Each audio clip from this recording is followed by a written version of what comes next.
why video games do not cause violence in children. So, I personally believe that video games do not have any correlation between a child being violent and a child that has not played video games to not be violent, right?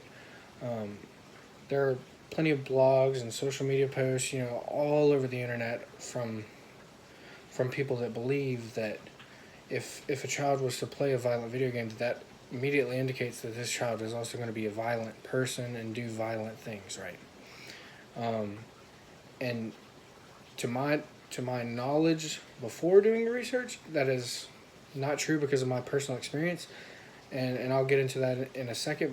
But from my personal experience, I've never laid a finger on anybody, and I've played video games for like my whole life, and that are deemed to be violent and this and that, and it's just it doesn't make sense to me that people would say that that's a thing, because it's never happened to me. It's never happened to anyone that I know, right?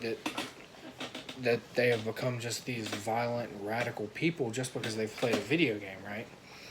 Um, it's people like some people that I talk to say that they fought their brothers, and they fight siblings and this and that, and they fight other people. And I've never gotten into a fight in my entire life. I've never laid a finger on my brother, anything. And I've played these violent video games for my entire life.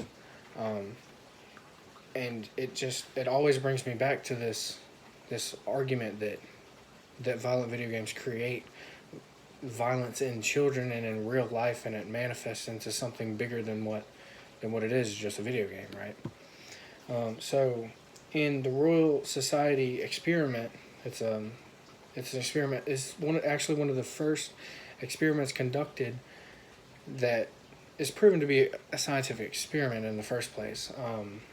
Checks all the boxes of just everything. They make sure everything that could happen is dealt with before, right? So that it is the most accurate representation of what actually happens. So, keeping in mind the steps taken to ensure methodological rigor, the course results bear directly in the contentious literature surrounding games.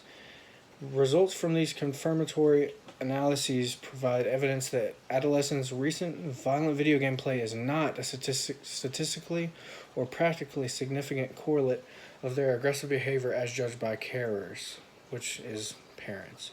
In other words, we found that adolescents were not more or less likely to engage in aggressive or pro-social behaviors as a function of the amount of time they devoted to playing violent games, right?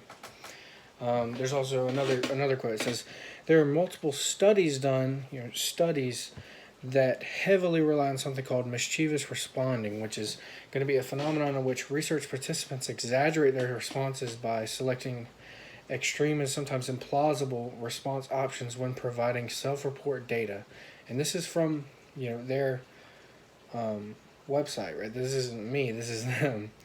And as it says, for me, these participants get too excited and construe the ideas of what they were experiencing just because they liked what they were doing, right?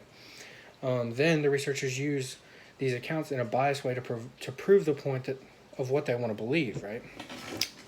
And then in the Forbes article, it says, courtesy of the Oxford Internet Institute and the University of Oxford, this new study was published in the Royal Society Open Science, and that is being touted as one of the most comprehensive studies on the subject to date, which was the study that I was talking about before. It's one of the most comprehensive studies to date.